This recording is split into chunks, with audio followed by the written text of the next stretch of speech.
नाही यूट्यूबवर व्हिडिओ टाकत असते ना मी, म्हणून. Good morning. तर आजचा दिवस तुम्हाला खूप छान मस्त आणि आनंदात जाऊ दे. तुमच्या मनातील सर्व चांगल्याच इच्छा आहे त्या पूर्ण होऊ दे ही बाप्पाचरणी प्रार्थना करते. आज आहे श्रीकृष्ण जन्मदिन. जन्माष्टमीच्या तुम्हाला खूप खूप शुभेच्छा. तर मस्त असे प्रोग्राम सगळीकडे होणार आहे आणि पावसाचं वातावरणसुद्धा खूप आहे, कारण मी तुम्हाला शॉर्टमध्ये दाखवलंच होतं. तर आजसुद्धा पाऊस आहे, थोडं थोडं रिमझिम चालू आहे. आता सोमवार पण आहे, त्यामध्ये श्रावणी सोमवार आणि गोकुल अष्टमी पण आहे, त्यामुळे आता उपवास आहे सर्वांना. आणि बाकीच्यांनी खिचडी वगैरे खाल्लेली आहे. आणि आता इकडे फक्त भेंडी चपाती करायची आहे, ती मी करणार आहे, कारण की मला आणि यांना उपवास नाही आहे. थोडी थोडी आम्ही करणार आहोत. खिचडी थोडी करणार आहे आणि भेंडी वगैरे थोडी करणार आहे. हो, बघूया.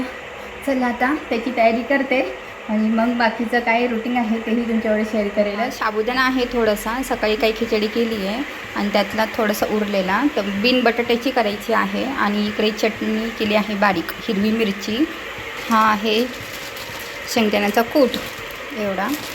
आणि इकडे ना भेंडी ठेवलेली आहे, ती आता साबुदाणा टाकल्यानंतर भेंडी पण चिरून घेते आणि भेंडी पण एका साईडला टाकते. आणि मग भेंडी खिचडी वगैरे झाल्यानंतर चपात्या करेल. थोड्याच चपात्या आहे, त्यामुळे पटकन होणार आहे. तर जिरी मोहरी आणि हिंग टाकून घेतलेली आहे. खिचडी केली त्याच कढईमध्ये करणार आहे. आणि आता ही भेंडी याच्यामध्ये तेलामध्ये टाकायची आहे. तर सर्व भेंडी टाकून घेतली आहे आणि 2 मिनटासाठी चांगली परतून घ्यायची आहे. आणि त्यानंतर मी टाकणार आहे लाल तिखट, हळद आणि थोडा गरम मसाला असेल तर गरम मसाला टाकणार आहे, जेणेकरून चांगली टेस्ट येईल. आणि मीठ टाकायचं आहे चवीनुसार. आता ते करून घेते. आणि ही रेसिपी मला शिकवली आहे मामांनी, म्हणजे आईंचे भाऊ आहेत, तर त्यांनी आम्हाला शिकवलेली. तिकडे मी कुकडेश्वरला गेले होते, त्यावेळेस आम्ही ती भेंडी केली होती, खूप छान झाली होती. आता त्या पद्धतीने करून पाहते. तर अशी भेंडी झालेली आहे ही, पहा. जास्त गिळगिळीत नाही आहे, म्हणजे काय म्हणतात, ओलसर नाही आहे आणि ड्राय झालेली आहे. अजूनही तुम्ही त्याला ट्राय केली तर खूप चांगली होईल. आता मला सध्या अशीच आवडते म्हणून अशी बनवलेली आहे, हो की नाही. आणि इकडे आम्ही कुरुम कुरुम चपाती खातोय. बोलवते ना जेवायला, या जेवण करायला सगळेजण, या. जेवण उरकून ना आता मी किचन आवरायला घेतलेलं आहे. आणि म्हटलं की तुम्हाला काही गोष्टी सांगाव्या ज्या की कृष्ण जन्माष्टमीबद्दल आहे, जे त्याचं महत्त्व काय आहे, ती साजरी का केली जाते आणि कुठे कुठे साजरी केली जाते. आय नो खूप जणांना माहीत असेल की कृष्ण जन्माष्टमी खूप मोठ्या प्रमाणात साजरी केली जाते. तर कृष्ण जन्माष्टमी भारतामध्ये तर साजरी केली जातेच, पण अनेक देशांमध्ये सुद्धा साजरी केली जाते.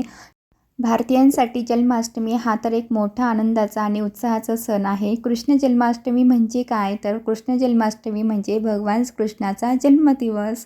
तर या श्रावण महिन्यातील वद्य अष्टमीला भगवान कृष्णाचा जन्म झाला होता. आणि भारतात गोकुळ, मथुरा, वृंदावन, द्वारका आणि पुरी येथे या सणाला फार महत्त्व आहे. भगवान श्रीकृष्ण जन्माची जी कहाणी आहे ती थोडक्यात येते मी सांगेल. तर श्रावणातील महिन्याच्या कृष्ण पक्षातील अष्टमी तिथीला मध्यरात्री रोहिणी नक्षत्रावर कृष्णाचा जन्म झाला. कहाणी अशी आहे की कृष्णाचा मामा कंस याने देवकीचा पुत्र तुझा वध करेल ही आकाशवाणी ऐकून कृष्णाची आई म्हणजे देवकी आणि वडील वसुदेव यांना कैदेत ठेवलं होतं. देवकी गरोदर झाल्यावर प्रत्येक वेळी तिला नजर कैदेत ठेवलं जात असे. तिच्या प्रत्येक अपत्याला कंस स्वतःच्या हाताने ठार करत असे. कंसाने देवकी आणि वसुदेवाची 7 अपत्ये ठार केली होती. म्हणूनच देवकीचे 8वे अपत्य कृष्णाला जन्मानंतर लगेच वसुदेवाने गोकुळातील नंद आणि यशोदा यांच्याकडे त्याला सुपूर्त केलं होतं. भारतात कृष्ण जन्माष्टमीला ही कृष्ण जन्माची कथा मोठ्या श्रद्धेने सांगितली जाते. माझ्या लहानपणी मी श्रीकृष्णाची मालिका पाहायची, त्यावेळेस ही घटना मी पाहिली. भगवान श्रीकृष्णाचे वडील स्वतः डोक्यावर मोठं टोपलं घेऊन त्यामध्ये श्रीकृष्णाला ठेवून एवढ्या मोठ्या पाण्यातून चालले होते. ते मी पाहिलेच होता, त्यामुळे मला आठवतं आहे. आणि भारतामध्ये विविध ठिकाणी जन्माष्टमी मोठ्या उत्साहाने साजरी केली जाते. महाराष्ट्र, गुजरात आणि राजस्थान, ओडिसा आणि बंगाल, दक्षिण भारत इत्यादी ठिकाणी हा सण मोठ्या उत्साहात साजरा केला जातो. तर महाराष्ट्रामध्ये म्हणाल तर कृष्ण जन्म गोकुळाष्टमी या नावाने साजरा केला जातो. गोकुळाष्टमीला उपवास केला जातो. रात्री 12 वाजता कृष्णाच्या मूर्तीला पाळण्यामध्ये ठेवून त्याला दही दुधाचा प्रसाद दाखवला जातो. कृष्ण जन्मावर आधारित पाळणे आणि गवळण गाऊन कृष्णाची पूजा आणि आरती केली जाते. दुसऱ्या दिवशी दहीहंडीचा उत्सव देखील मोठ्या आनंदात साजरा करण्यात येतो. कृष्णाचे आवडते दही आणि काही पदार्थ शिकाळ्यांमध्ये अडकवून दहीहंडी उभारण्यात येते. गोविंदा पथक असतं ते थरावर थर लावून ही दहीहंडी फोडतात आणि जे गोविंदा पथक आहे ते जास्तीत जास्त थर लावून कमीत कमी वेळामध्ये हंडी फोडतात, त्यांना बक्षीसंसुद्धा दिली जातात. तर या प्रकारे महाराष्ट्रामध्ये इथे जन्माष्टमी साजरी केली जाते. तर गुजरातमध्ये आणि राजस्थानमध्ये तर कृष्णाची मंदिरे सजवली जातात. रात्रभर भजन आणि रासलीलेचा कार्यक्रम आयोजित केला जातो. ओडिसा आणि बंगालमध्ये देखील कृष्ण जन्माला एक वेगळं स्थान आहे. लहान मुलांना कृष्णाप्रमाणे सजवलं जातं. कृष्ण जन्मावरील नृत्य आविष्कार सादर केले जातात आणि त्याचबरोबर दक्षिण भारतामध्ये सुद्धा या ठिकाणी कृष्णाच्या मंदिरांना दिव्यांची सजावट केली जाते. तांदळाच्या पिठाच्या रांगोळ्या काढल्या जातात. भगवान कृष्णासाठी विशेष नैवेद्य दाखवला जातो. भगवद्गीतेचे वाचन केले जाते. भारताप्रमाणे भारताबाहेरील अनेक देशांमध्ये देखील कृष्ण जन्माचा उत्सव मोठ्या जल्लोषात साजरा केला जातो.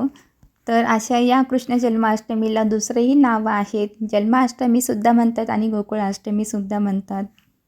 किचनची सर्व कामं उरकून झालेली आहेत. किचन ओटा क्लीन करून घेतलेला आहे. दुपारी माझे नंदावी म्हणजे इहूचे मामा आले होते, त्यांची आई आले होता आणि प्रतीकही आला होता. तर त्यांना चहा वगैरे दिला आणि थोडासा पाहुणचारही केला. चहा पाणी करता करता आम्ही गप्पाही थोड्याशा मारल्या आणि इहूचं इकडे खेळणं चालूच होतं. जेवणं वगैरे काही नको म्हटले, फक्त चहा पिऊन आम्ही निघतो, कारण की त्यांना पुढे उशीर होणार होता जाण्यासाठी, त्यामुळे त्यांनी नकार दिला. तर थोडा वेळ बसले आणि मग गप्पा वगैरे झाल्यात आमच्या. आणि आजही पावसाने हजेरी लावली होती. इहू हाय न सांगताच हाय करायला लागले. आता इकडे इहू गाणी ऐकत आहे टी व्हीवर आणि मी बसले थोड्या वेळ. आत्ताच अनिल भाऊन ते गेले प्रतीकंते आणि पाऊस सुरू झालेला आहे. दुपारी तरी वातावरण जरा शांत होतं, पाऊस नव्हता. काल तर खूपच पाऊस होता, दिवसभर पाऊस चालू होता. पण आता जरी येतो आणि जातो आहे. तुम्हाला दाखवते पाऊस. ते हे बघा, जसं आता थोडासा पाऊस येऊन गेलेला आहे. परत इथं पाणी साठलं आहे. तर असं सारखंच चालू आहे. चला काय खाते? चल, मामाने आणलेलं सफरचंद खाते, ॲपल. चल चल आतमध्ये चला. चला गाणी ऐकायची. चला मस्त गाणी लावती टी व्हीवर आणि गाणी ऐकत बसते. तर आता आम्ही बसलोय थोड्या वेळ आणि चहा पाणी वगैरे सर्व झालेलं आहे. संध्याकाळची 4 वाजलेले आहे. आज लवकरच चहा घेतला, कारण की भाऊन त्यांच्याबरोबर चहा घेतला मी जास्त. आणि वातावरणसुद्धा तसं होतं, म्हटलं चला चहा घेते. आणि आता इहिकाला थोडं खायला दिलं आहे, म्हणजे सफरचंद दिलं आहे. बघू अजून काही खाते काय नाही. आणि सकाळी तर झोपली होती थोडी माझी कामं उरकेपर्यंत. आणि उद्या आहे गोपालकाला. मी कॅलेंडरमध्ये पाहिलं आणि माझ्या लक्षात आलं की आज फक्त श्रीकृष्ण जयंती आहे. तुम्हाला दाखवते, हे बघा, श्रीकृष्ण जयंती आहे आज आणि उद्या आहे गोपालकाला, म्हणजे उद्या दहीहंडीचा प्रोग्राम असणार आहे. आणि उद्या मला शक्य झालं तर आम्ही जाऊ, किंवा शक्यता कमीच जर पाऊससारखा चालू राहिला तर. दहीहंडीचा जो प्रोग्राम असतो त्यावेळेस हमखास पाऊस असतोच. इहूचा जो मूड आहे तो पाहून आम्हाला ठरवावं लागेल की बाहेर जायचे की नाही. पण संध्याकाळचा प्रोग्राम आहे, त्यामुळे शक्यतो जर पाऊस कमी असेल तर जाऊच, नाहीतर मग कॅन्सलच होणार आहे. बघूया आता नंतर. टी व्हीवर गाणे लावलेत आणि मस्त एन्जॉय करत आहोत. तिचे गाणे यूट्यूबवर लावले आहेत आणि इकडे बघा कशी चार्जिंग वायर तोंडात घेतलेली आहे. काढ काढ इकडे दे, चला द्या इकडं. तिचे मागचे दात आहे ना, दाढा त्या यायला सुरुवात झालेला आहे, त्यामुळे दात सरसर करत आहे. काही ना काही तोंडात घालायचं असतं तिला. चला मामाच्या गावाला जाऊया. या साबुदाणा वडे खायला.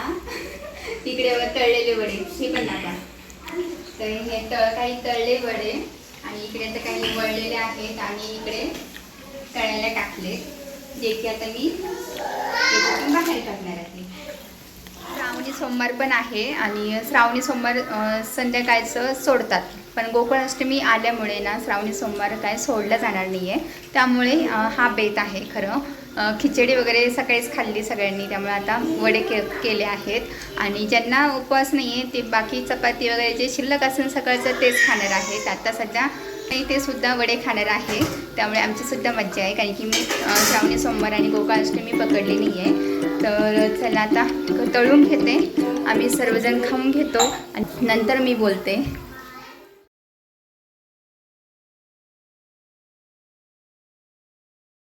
जेवण उरकून मी वरती आले आहे आणि मस्त साबुदाणा वडा झालेला होता, क्रिस्पी क्रिस्पी झाला होता, सर्वांना आवडला.